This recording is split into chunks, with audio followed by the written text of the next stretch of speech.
नमस्कार, स्वागत है। मैं हूं मोहित शर्मा और आप देख रहे हैं आज की खबर में हमारा खास बुलेटिन 3 स्टेट्स। चलिए खबरों की शुरुआत करते हैं। हिमाचल प्रदेश के 4 नगर निगम धर्मशाला, पालमपुर, मंडी और सोलन सहित 51 शहरी निकायों और 25 नगर परिषद और 22 नगर पंचायतों के लिए सुबह 7 बजे से मतदान जारी है। इन निकायों में 439 पदों के लिए 1147 प्रत्याशी मैदान में हैं। 560 मतदान केंद्रों में से कई बूथों पर 3 बजे के बाद भी पोलिंग जारी रही। कई जगह तक समय के बाद भी लाइनें लगी रही। हिमाचल प्रदेश में 1 बजे तक कुल 4.3% मतदान दर्ज किया गया। सबसे अधिक मतदान ऊना में 62.6, सोनल जिले में 61% दर्ज किया गया मतदान, जबकि शिमला में 60.3%। दूसरी ओर सिरमौर में केवल 18% मतदान दर्ज होने से राजनीतिक दलों की चिंता बढ़ गई है। नगर निगम क्षेत्रों में अपेक्षाकृत बेहतर मतदान देखा गया, जबकि कुछ नगर पंचायतों में मतदान प्रतिशत उम्मीद से कम रहा।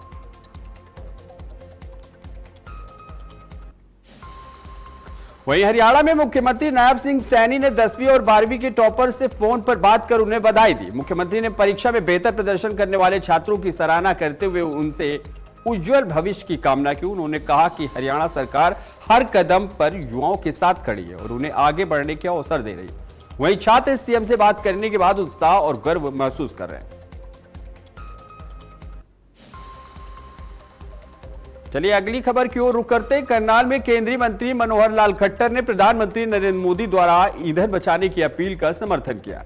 उन्होंने कहा कि मौजूदा वैश्विक परिस्थितियों, खासकर पश्चिम एशिया में जारी संकट का असर भारत पर भी पड़ा है, जिसके चलते पेट्रोलियम पदार्थों के आयात में कठिनाई आई है और कीमतों पर दबाव बढ़ा। वहीं केंद्रीय मंत्री ने कहा कि ऐसे हालात में प्रधानमंत्री की अपील पूरी तरह जरूरी है। जिस प्रकार से ये जो पश्चिम एशिया का संकट चला है और यूएसए और ईरान के बीच में जिस प्रकार की तनातनी चली है, जिसमें अपने देश के ऊपर भी एक प्रभाव पड़ा है, खास करके जो ईंधन है और जो गैस है, पेट्रोलियम पदार्थ है, इनकी इंपोर्ट पर जो इस समय कठिनाई आई है, तो उसमें से कीमतें बढ़ गई हैं और हमारा जो फॉरेन एक्सचेंज है वो बहुत बड़ी मात्रा में विदेशों में जाता है। तो प्रधानमंत्री जी ने आह्वान किया है, बड़ा स्वाभाविक है कि जब इस प्रकार की अपील की जाती है तो जनता उसके ऊपर खरी उतरती है। हमको ध्यान में होगा कि लाल बहादुर शास्त्री जी ने एक बार आह्वान किया था कि देश में जब संकट यानी अन्न का संकट आया था तो एक समय का भोजन छोड़ने वाले लाखों लोग हो गए थे। उसी प्रकार का आह्वान प्रधानमंत्री ने आज किया है और बहुत इसका प्रभाव है। वहीं अगली खबर हरियाणा के फरीदाबाद से सेक्टर 7 में कैबिनेट मंत्री विपुल गोयल ने कई विकास कार्यों का शुभारंभ किया। इस दौरान उन्होंने केंद्रीय राज्य मंत्री कृष्णपाल गुर्जर द्वारा दिशा बैठक में उठाए गए नगर निगम से जुड़े मुद्दों पर प्रतिक्रिया देते हुए कहा कि बैठक में सामने आए सभी मामलों की पूरी जांच कराई जाएगी।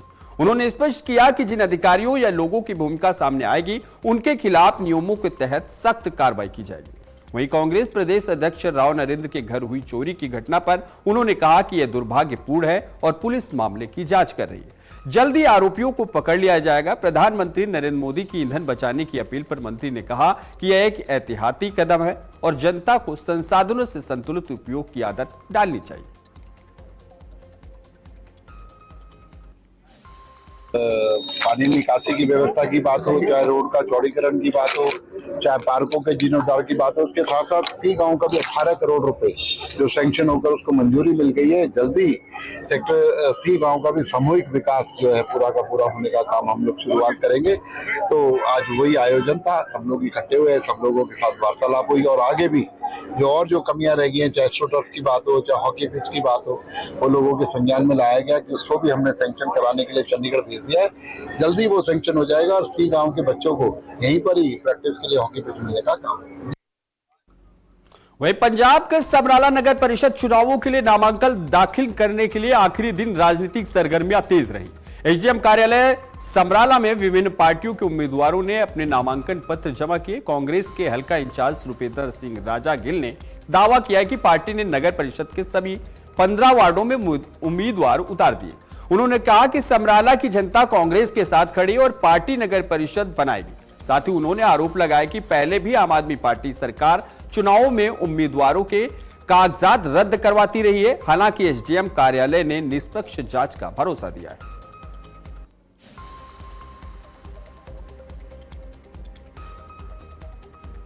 ਜਿਵੇਂ ਕਿ ਤੁਹਾਨੂੰ ਸਾਰਿਆਂ ਨੂੰ ਪਤਾ ਹੀ ਹੈ ਕਿ ਸਮਰਾਲਾ ਮਿਊਨਿਸਪਲ ਕੌਂਸਲ ਦੀ ਚੋਣ ਹੋਣ ਜਾ ਰਹੀ ਹੈ। 26 ਤਰੀਕ ਨੂੰ VOTING ਹੈਗੀ ਹੈ ਤੇ ਅੱਜ ਨੋਮੀਨੇਸ਼ਨ ਦੀ ਲਾਸਟ ਡੇਟ ਹੈ 16। ਤਾਂ ਕਾਂਗਰਸ ਪਾਰਟੀ ਦੇ 15 ਦੇ 15 ਵਾਰਡਾਂ ਤੋਂ ਉਮੀਦਵਾਰਾਂ ਨੇ ਅੱਜ ਨੋਮੀਨੇਸ਼ਨ ਪੇਪਰ ਫਾਈਲ ਕਰਤੇ। ਮੇਰੇ ਨਾਲ ਅੱਜ ਬਲਾਕ ਕਾਂਗਰਸ ਸਮਰਾਲਾ ਦੇ ਪ੍ਰਧਾਨ ਸਰ ਰਜਬੀਰ ਸਿੰਘ ਪੂਰਬਾ ਸਾਹਿਬ, ਸਾਡੇ ਕਾਂਗਰਸ ਪਾਰਟੀ ਦੇ ਬੜੇ ਸੀਨੀਅਰ ਆਗੂ ਐਡਵੋਕੇਟ ਜਸਪ੍ਰੀਤ ਸਿੰਘ ਇਕਬਾਲ ਮਾਜਰਾ ਸਾਹਿਬ, ਜਿਹੜੇ ਰਜੀਵ ਗਾਂਧੀ ਪੰਚਾਇਤੀ ਰਾਜ ਸਦਨ ਦੇ ਪੰਜਾਬ ਦੇ ਚੇਅਰਮੈਨ ਵੀ ਨੇ। ਸਮੁੱਚੀ ਲੀਡਰਸ਼ਿਪ ਨੇ ਅੱਜ ਆ ਕੇ ਆਪਣੇ ਸਾਰੇ ਉਮੀਦਵਾਰਾਂ ਦੇ ਅੱਜ ਨੋਮੀਨੇਸ਼ਨ ਪੇਪਰ ਫਾਈਲ कराए। इतिहास तो यही है कि सरकार चोणां लड़न च लोकतंत्र च विश्वास तो रखती नहीं, चोणां लुट्टण च विश्वास रखती, जिहड़ी हुण चल रहा निजाम है। पर हुण लोक जिहड़ा हैगा वो अक चुके सरकार दी इस चोणां लुट्टण दी नीति नूं लैके। कुछ भी सरकार ने कोई पुट्ठा सिद्धा करने की कोशिश की, बिल्कुल किसी किस्म का ना तो कांग्रेस पार्टी ने बर्दाश्त करना, ना किसी आम नागरिक ने बर्दाश्त करना है। कानूनी रास्ता भी अख्तियार करेंगे, राजनीतिक रास्ता भी अख्तियार करेंगे। वहीं पंजाब के समराला नगर परिषद चुनाव के लिए नामांकन दाखिल करने के आखिरी दिन आम आदमी पार्टी ने शक्ति प्रदर्शन के साथ अपने सभी 15 उम्मीदवारों के नामांकन पत्र दाखिल किए। समराला के एसडीएम कार्यालय पहुंचे पार्टी नेताओं और समर्थकों ने जीत का दावा करते हुए कहा कि इस बार शहर की जनता विकास के नाम पर वोट करेगी।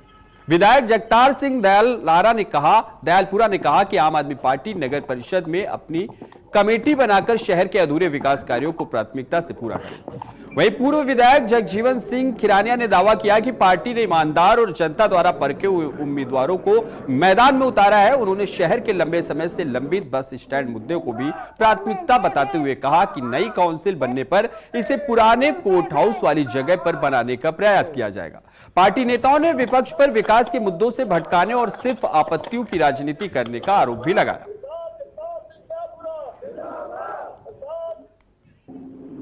देखो मुकाबला तो मैं ਤੁਹਾਨੂੰ ਪਤਾ ਹੀ ਹੈ। ਹੁਣ ਦੇਖੋ ਇੱਕ ਪਾਸੇ 3-4 ਪਾਰਟੀਆਂ ਲੱਗੀਆਂ ਨੇ, ਇੱਕ ਪਾਸੇ ਲਈ ਆਮ ਆਦਮੀ ਪਾਰਟੀ ਆ, ਠੀਕ ਹੈ। ਹੁਣ ਮੁਕਾਬਲਾ ਦੇ ਵਿੱਚ ਜੇ ਗੱਲ ਕਰੀਏ, ਤੁਹਾਨੂੰ ਪਤਾ ਹੀ ਹੈ, ਜੋ ਮੈਂ ਸ਼ਹਿਰ ਦੀ ਗੱਲ ਕਰਾਂ, ਪਿਛਲੇ ਚੋਣਾਂ ਤੁਸੀਂ ਦੇਖੇ ਹੁਣ ਤੱਕ ਵੀ ਜਿਹੜਾ ਇਹਨਾਂ ਨੇ ਰਲ ਕੇ ਵਿਕਾਸ ਤੱਕ ਵੀ ਨਹੀਂ ਕੀਤਾ ਸ਼ਹਿਰ ਦਾ। ਮੈਂ ਤਾਂ ਇਹੀ ਅਪੀਲ ਕਰੂੰਗਾ ਵੀ ਜਿਸ ਦਿਨ ਤੋਂ ਇਹ ਜਿਹੜੀ ਇਹਨਾਂ ਦੀ ਪ੍ਰਧਾਨਗੀ ਰਹੀ ਆ ਤੇ ਉਸ ਦਿਨ ਤੋਂ ਤੁਹਾਨੂੰ ਲਗਭਗ ਮੈਂ ਦੱਸਣਾ ਚਾਹੂੰਗਾ ਵੀ ਸ਼ਹਿਰ ਵਾਸੀਆਂ ਦੇ ਸਮਰਾਲੇ ਦੀ ਗੱਲ ਕਰਾਂ ਤਾਂ ਘੱਟੋ ਘੱਟ 6 ਤੋਂ 7 ਕਰੋੜ ਦੇ ਜਿਹੜੇ ਟੈਂਡਰ ਲੱਗ ਚੁੱਕੇ ਨੇ। ਤੇ ਇਹੀ ਬੇਨਤੀ ਕਰਨ ਵਾਸਤੇ ਬੇਨਤੀ ਕਰਦੇ ਅਸੀਂ ਸਾਰੇ ਰਲ ਕੇ, ਮੇਰਾ ਵੀਰ ਮੇਰੇ ਜਿੰਨੇ ਜਾਂ ਸਾਡੇ ਕੈਂਡੀਡੇਟ ਨੇ, ਵੀ ਜਿਹੜੀ ਰਫਤਾਰ ਆ ਜਿਹੜੀ ਉਹ ਸ਼ਹਿਰ ਦੀ ਜਿਹੜੀ ਹੁਣ ਸ਼ੁਰੂਆਤ ਹੋ ਚੁੱਕੀ ਹੈ ਵੀ ਉਹ ਰੁਕੇ ਨਾ।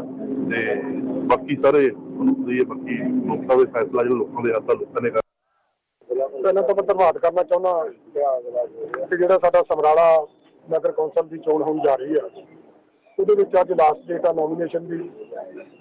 ਔਰ ਸਾਰੀਆਂ ਪਾਰਟੀਆਂ ਨੂੰ ਹੱਕ ਆ ਕਿ ਉਹ ਆਪਣੇ ਆਪਣੇ ਉਮੀਦਵਾਰ ਜਿਨ੍ਹਾਂ ਨੇ ਉਤਾਰੇ ਨੇ ਵਧੀਆ ਉਮੀਦਵਾਰ ਤਾਰ ਦਾਖਲਾ। ਲੇਕਿਨ ਅਸੀਂ ਆਪਣੀ ਪਾਰਟੀ ਦੀ ਗੱਲ ਕਰੀਏ, ਆਮ ਆਦਮੀ ਪਾਰਟੀ ਦੀ, ਸਾਡੇ 15 ਦੇ 15 उम्मीदवार बहुत ही मैं समझना कि सूझवान ने।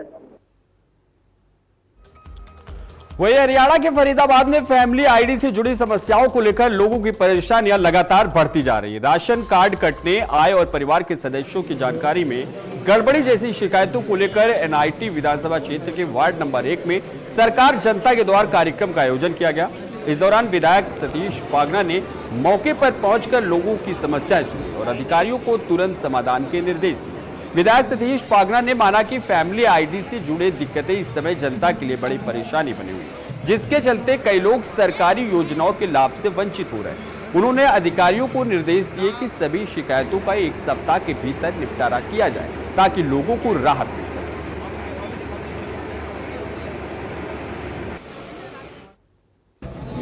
सबसे ज़्यादा जो है ना, एक तो फैमिली आईडी की ज़्यादा आ रही है। उसके अंदर कुछ ऐसी है कि किसी का बिजली का बिल ज़्यादा आ रहा है तो उसकी पेंशन कट गई, या किसी का जैसे कहीं तनख्वाह ज़्यादा दिखा रहा है, कहीं कुछ ज़्यादा दिखा रखा है, तो उसी ज़्यादातर जो है ना उसी की प्रॉब्लम। या जैसे फैमिली आईडी के अलावा जो है अपना प्रॉपर्टी आईडी की भी है, बिजली की है, सारी समस्याएं सारे जितने डिपार्टमेंट के सारे ऑफिसर बुलाए हुए थे, सभी को सख्त आदेश दिए हैं। जितनी भी एप्लीकेशन आई है इनको जो है ना 1 सप्ताह के अंदर अंदर इनका सॉल्यूशन करके दें। वही अगली खबर पंजाब के तरन तारण के सरहदी गांव डल के नजदीक पुलिस और गैंगस्टरों के बीच मुठभेड़ में पुलिस को बड़ी सफलता मिली है। एसएसपी सुरेंद्र लामा की अगुवाई में तरनतारन पुलिस ने गुरदासपुर पुलिस के इनपुट पर कार्रवाई करते हुए गैंगस्टर गुरलाल और जैसल के 4 साथियों को गिरफ्तार किया। मुठभेड़ के दौरान 2 आरोपियों के पैरों में गोली लगी, जबकि 2 अन्य को मौके पर ही काबू कर लिया गया। पुलिस के मुताबिक आरोपी होशियारपुर के हत्या मामले में बटाला और गुरदासपुर के फायरिंग केस में शामिल थे और तरनतारन में 2 लोगों की टारगेट किलिंग की योजना बना रहे थे। पुलिस ने आरोपियों के कब्जे से हथियार भी बरामद किए हैं और आगे की जांच जारी है। ਜਿਹਦੇ ਵਿੱਚ ਗੁਰਦਾਸਪੁਰ ਪੁਲਿਸ ਕਾਫੀ ਟਾਈਮ ਤੋਂ ਇੱਕ ਕ੍ਰਿਮੀਨਲ ਮੋਡਿਊਲ ਨੂੰ ਫੋਲੋ ਕਰ ਰਹੀ ਸੀਗੀ ਤੇ ਉਹਦੇ ਰੈਫਰੈਂਸ 'ਚ ਗੁਰਦਾਸਪੁਰ ਪੁਲਿਸ ਦੀ ਟੀਮ ਤੇ ਤਰਨਤਾਰਨ ਪੁਲਿਸ ਦੀ ਟੀਮ ਕੱਲ ਤੋਂ ਹੀ ਜਿਹੜੇ ਸਸਪੈਕਟ ਸੀਗੇ ਉਹਨਾਂ ਦੀ ਬਹਾਲ 'ਚ ਲੱਗੀ ਹੋਈ ਸੀਗੀ। ਸਾਈਕਲ ਸਕਿਡ ਹੋ ਗਿਆ ਤੇ ਸਕਿਡ ਹੋਣ ਦੇ ਸਾਰ ਹੀ ਉਹਨਾਂ ਨੂੰ ਕਾਬੂ ਕੀਤਾ ਟੀਮ ਵੱਲੋਂ, ਬਟ ਦੂਜਾ ਮੋਟਰਸਾਈਕਲ ਫਿਰ ਆਗੇ ਐਸਕੇਪ ਕਰਨ ਦੀ ਨੀਤ ਨਾਲ ਭੱਜ ਰਿਹਾ ਸੀਗਾ। ਜਦੋਂ ਉਹਨੂੰ ਕੋਰਨਰ ਕਰਨ ਦੀ ਕੋਸ਼ਿਸ਼ ਕੀਤੀ ਤੇ ਉਹਨਾਂ ਨੇ ਪੁਲਿਸ ਟੀਮ ਤੇ ਫਾਇਰ ਕੀਤਾ। ਸੈਲਫ ਡਿਫੈਂਸ 'ਚ ਪੁਲਿਸ ਟੀਮ ਨੇ ਰਿਟੈਲੀਏਟ ਕੀਤਾ ਤੇ ਜਿਹੜੇ ਐਸਕੇਪ ਕਰਨ ਦਾ ਕੋਸ਼ਿਸ਼ ਕਰ ਰਹੇ ਸੀਗੇ 2 ਮੁੰਡੇ ਜਿਹੜੇ ਸਸਪੈਕਟ ਸੀਗੇ ਮੋਟਰਸਾਈਕਲ ਤੇ, ਉਹਨਾਂ ਦੇ ਬੁਲਟ ਇੰਜਰੀਜ਼ ਹੋਈ ਤੇ ਬੁਲਟ ਇੰਜਰੀਜ਼ ਦੇ ਨਾਲ ਉਹਨਾਂ ਨੂੰ ਐਪਰੀਹੈਂਡ ਕੀਤਾ ਗਿਆ। वहीं पंजाब के लुधियाना की सब्जी मंडी में एक बार फिर मारपीट की घटना सामने आई है, जिससे इलाके में हड़कंप मच गया। जानकारी के अनुसार एक परिवार सब्जी खरीदने के लिए मंडी पहुंचा था, तभी 2 से 3 लोगों ने उन पर हमला कर दिया। पीड़ित परिवार का आरोप है कि आरोपियों का उनके एक जानकार से पैसों का लेन देन था और इसी बात को लेकर कहासुनी शुरू हो गई, जो देखते ही देखते मारपीट में बदल गई। आरोप है कि हमलावरों ने पैसे भी छीन लिए और परिवार के सदस्यों से हाथापाई की। उधर थाना जोदेवाल बस्ती से एएसआई ने बताया कि शिकायत दर्ज कर ली गई है और दोनों पक्षों को थाने बुलाकर मामले की जांच की जा रही है। ਤੇ ਮੰਡੀ ਤੋਂ ਮੈਂ 28 ਤਰੀਕ ਨੂੰ ਮੂਰਤ ਕੀਤਾ ਸੀਗਾ ਤੇ ਮੈਂ 28 ਤਰੀਕ ਨੂੰ ਵੀ ਕੱਦੂ ਦੀ ਗੱਡੀ ਲਿੱਤੀ ਸੀ। ਮੈਂ ਪੇਮੈਂਟ ਕਰਤੀ ਸੀ 31 ਨੰਬਰ ਵਾਲੇ ਦੀ। ਲੱਕੀ ਨਾਂ ਹੈ ਸਰਦਾਰ ਦਾ ਤੇ ਉਹਦਾ ਪੂਰਾ ਨਾਂ ਹੈ ਦਿਲਦਾਰ ਸਿੰਘ। ਠੀਕ ਹੈ। ਤੇ ਇੱਕ ਉਹਦੀ ਇੱਕ ਗੱਡੀ ਆਈ ਸੀ ਆਪਣਾ 5-7 ਦਿਨ ਪਹਿਲਾਂ ਆਈ ਸੀਗੀ ਤੇ ਮੈਂ ਉਹਨੂੰ ਕਿਹਾ ਸੀ ਮੈਂ ਸ਼ੁੱਕਰਵਾਰ ਜਾਂ ਸ਼ਨੀਵਾਰ ਤੱਕ ਤੈਨੂੰ ਪੇਮੈਂਟ ਕਰ ਦਾਂਗਾ। ਤੇ ਫਿਰ ਮੇਰੇ ਭਾਜੀ ਹੈਗੇ ਨੇ ਜਿਨ੍ਹਾਂ ਦਾ ਦੰਦ ਟੁੱਟੇ ਅੱਜ, ਜਿਨ੍ਹਾਂ ਨਾਲ ਹੱਥਾਪਾਈ ਹੋਈ ਹੈ ਸਾਰੀ। ਤੇ ਇੰਨੀ ਦੇਰ 'ਚ 3-4 ਮੁੰਡੇ ਆ ਗਏ, ਉਹਨਾਂ ਨੇ ਹੱਥਾਪਾਈ ਕੀਤੀ ਤੇ ਭਾਬੀ ਨੂੰ ਵੀ ਧੱਕਾ ਮਾਰਿਆ ਤੇ ਇਹਨਾਂ ਦੇ ਮੁੱਕਾ ਚੁੱਕਾ ਮਾਰਿਆ, ਦੰਦ ਟੁੱਟ ਗਏ। ਉਹਦੇ ਬਾਅਦ ਵੀ ਇਹਨਾਂ ਨੇ ਪੇਮੈਂਟ ਵੀ ਕਰ ਆਏ 7400 ਰੁਪਏ ਜਿਹੜੀ ਬੰਦੀ ਸੀ। 7330 ਵੀ ਉਹਨੇ 7400 ਪੇਮੈਂਟ ਵੀ ਆਏ, ਲੇਕਿਨ ਫਿਰ ਵੀ ਉਹਨੇ ਹੱਥਾਪਾਈ ਕੀਤੀ। ਇਹ ਤੇ ਗੁੰਡਾਗਰਦੀ ਹੋ ਰਹੀ ਹੈ ਸਾਹਬ।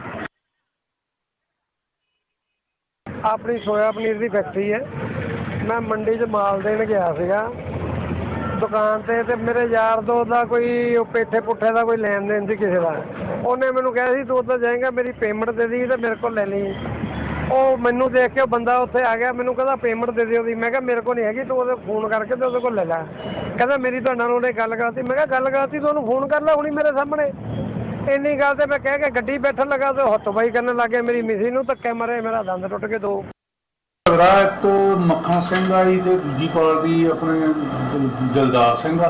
ਦੋਵਾਂ ਦਾ ਆਪਸ ਵਿੱਚ ਹੀ ਪੈਸੇ ਦਾ ਲੈਣ ਦੇਣਾ ਹੈ। ਮੱਖਣ ਸਿੰਘ ਨੇ 7300 ਰੁਪਇਆ ਦਿਲਦਾਰ ਸਿੰਘ ਦਾ ਦੇਣਾ ਸੀ ਦਰਖਾਸਤ ਦੇ ਮੁਤਾਬਕ। ਇਹਨਾਂ ਦਾ ਆਪਸ ਵਿੱਚ ਝਗੜਾ ਹੋ ਗਿਆ ਦੋਵਾਂ ਦਾ ਮੰਡੀ ਸਬਜ਼ੀ ਮੰਡੀ ਵਿੱਚ। ਦੋਵੇਂ ਪਾਰਟੀਆਂ ਨੂੰ ਜਿਹੜਾ ਬੁਲਾਇਆ ਗਿਆ ਸੀ, ਦੋਵੇਂ ਪਾਰਟੀਆਂ ਆਪਣੀ ਸਹਿਮਤੀ ਨਾਲ ਕੱਲ੍ਹ ਦਾ ਸਮਾਂ ਲੈ ਗਈਆਂ। फिलहाल रुकते छोटे से ब्रेक के लिए, जल्द ही हाजिर होते।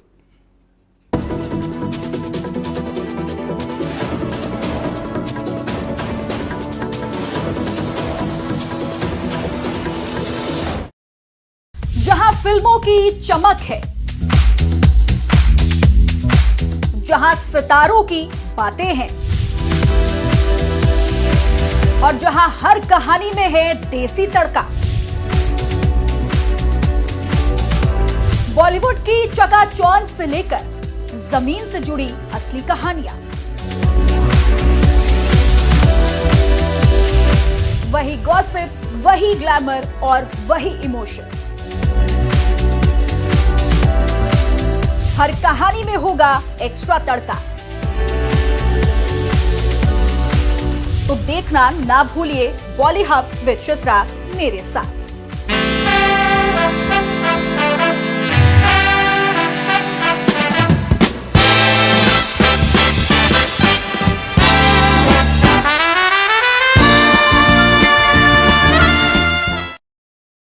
सुबह से शाम तक, घ से पूर्ण विराम तक खबरों को उनके मुकाम तक पहुंचाने के लिए आ चुका है आपका अपना चैनल। आज की खबर जहां हम वहां।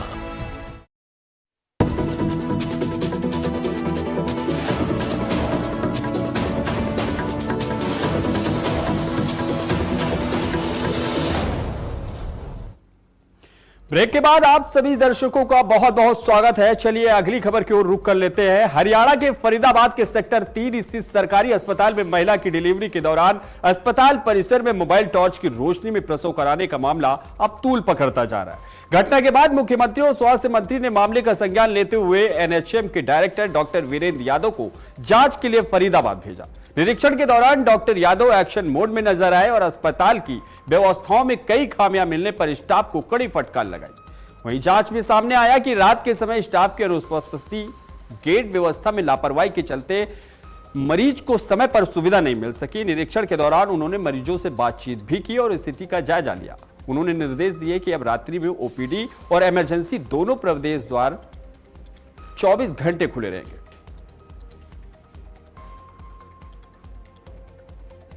देर रात को या अर्ली मॉर्निंग जिसको कहूँ, एक हॉस्पिटल प्रीमाइसेस में एक बाहर डिलीवरी हुई। उसका संज्ञान लेने के बाद माननीय स्वास्थ्य मंत्री और डायरेक्टर जनरल के दिशा निर्देशों के बाद मैं यहाँ पर पहुँचा हूँ और उसमें हम इंक्वायरी कर रहे थे कि इसका क्या कारण था। उसमें कुछ चीज़ों जो खामियाँ या खमियाँ पाई गई हैं उनको दूर करने के लिए दिशा निर्देश साथ के साथ दिए। मुख्य जो एक कारण नज़र आया वो ये था, क्लास 4 और एक जो रात्रिपाली की स्टाफ नर्स थी, उन दोनों की अवेलेबिलिटी का एक इशू था। पेशेंट ने नोक किया या उनको ढूंढा तो वो नहीं मिले, तो उनको दिशा निर्देश नहीं मिले, इसलिए वो बाहर ही बैठ गई। एक उसके ऊपर दोनों के ऊपर जानने की कोशिश करी और आने वाले दिनों एक चीज़ जो पता चली कि अस्पताल के 2 में से एक गेट ये रात्रि सेवा में बंद रखा जाता था, तो इनको स्पष्ट दिशा निर्देश दिए कि दोनों गेट को खुला रखें। और वहीं पंजाब के बठिंडा में कानून व्यवस्था पर एक बार फिर सवाल खड़े हो गए हैं, जहां नामदेव रोड इलाके में देर रात एक व्यापारी पर तेजधार हथियार और पिस्तौल से हमला किए जाने की घटना सामने आई। सैंपल होटल के पास गली नंबर 4 में 4 युवकों ने व्यापारी राजकुमार को उस वक्त घेर लिया जब वह दुकान बंद कर घर लौट रहे थे। आरोप है कि हमलावर लूट की नीयत से आए थे और उन्होंने व्यापारी की पीठ पर दांतों से कई वार किए। शोर सुनकर पीड़ित का बेटा सुमित और आसपास के लोग मौके पर पहुंचे, जिसके बाद एक आरोपी को पकड़ लिया गया जबकि अन्य फरार हो गए। पकड़े गए युवक के पास से 45 बोर पिस्तौल और एक मोटरसाइकिल बरामद की गई।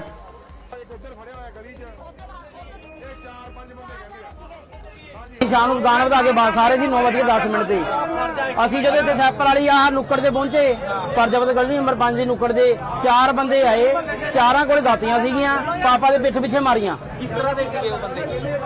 ਦੋ ਦਾ ਪਾ ਮੌਜੂਦਾ ਫਾੜੀ ਲਈ ਸੀ, ਦਾਤੀਆਂ ਮਾਰੀ। ਪਾਪਾ ਮਗਰੋਂ ਆਪਣੇ ਜਾਣ ਪਛਾਣ ਦਾ ਆਪਣਾ ਭਰਾ ਆ ਰਿਹਾ ਸੀਗਾ ਭਾਬੀ ਨਾਲ, ਉਹਨਾਂ ਨੇ ਬਚਾਇਆ ਪਿੱਛੋਂ ਆ ਕੇ। ਜਦੋਂ ਪਾਪਾ ਨੇ ਰੋਲਾ ਪਾਇਆ ਬਚਾ ਲਓ ਬਚਾ ਲਓ ਬਚਾ ਲਓ। दुकान तो बंद करके क्लोज करके हम मकान है शिव कॉलोनी 4 नंबर गली ऐसे मोड़ से 4 बंदों ने घेर लिया, आके कहने जो कुछ दे दो। ये खबर है मेरे 2 छाते थे पिछले मार दी निशान पे 2 मारिया। मैं स्कूटी चढ़ के जल गया, मुंडा मेरा गांधी पिछले आया, उस मुंडे में रौला पाया, फिर तक भाजी फिर उन्होंने फड़िया। आ कर हाँ जी नकली पिस्तौल भी बड़े फड़ा गया, खबरें सी तलवार। वहीं पंजाब के बठिंडा में प्रशासन की बड़ी लापरवाही का मामला सामने आया है, जहां अमरीक सिंह रोड स्थित महाराजा अग्रसेन पार्क के सामने एक सड़क किनारे एक खुले गड्ढे में बेजुबान पशु गिर गया। बताया जा रहा है कि यह गड्ढा किसी निर्माण कार्य के बाद बिना ढके या बैरिकेड लगाए ही छोड़ दिया गया था। करीब 8 से 10 फुट गहरे इस गड्ढे में गिरे पशु को स्थानीय लोगों ने कड़ी मशक्कत के बाद बाहर निकाला।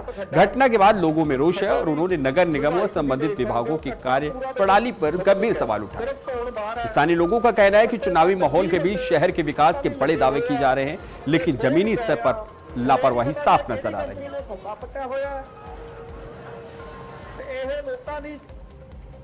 वहीं पंजाब के गुरदासपुर पुलिस ने शहर के गीता भवन रोड पर मशहूर बिजनेसमैन अटल शर्मा की दुकान के बाहर हैंड ग्रेनेड फेंकने के मामले का खुलासा करते हुए 3 आरोपियों को गिरफ्तार किया।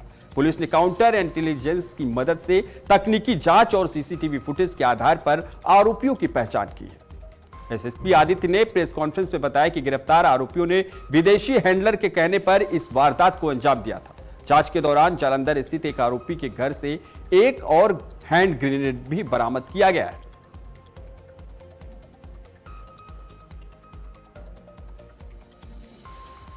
गुरदासपुर पुलिस ने पंजाब पुलिस की ਜਿਹੜੀ ਕਾਊਂਟਰ ਇੰਟੈਲੀਜੈਂਸ ਵਿੰਗ ਉਹਨਾਂ ਦੇ ਕੋਆਰਡੀਨੇਸ਼ਨ ਦੇ ਨਾਲ ਜਿਹੜਾ ਇੱਕ ਇਨਸੀਡੈਂਟ ਵਾਪਰਿਆ ਸੀ 27 ਅਪ੍ਰੈਲ ਨੂੰ, ਜਿਹੜਾ ਕਿ ਗੀਤਾ ਭਵਨ ਮੰਦਿਰ ਦੇ ਨੇੜੇ ਇੱਕ ਸਸਪੀਸ਼ੀਅਸ ਜਿਹੜਾ ਆਬਜੈਕਟ ਮਿਲਿਆ ਸੀ।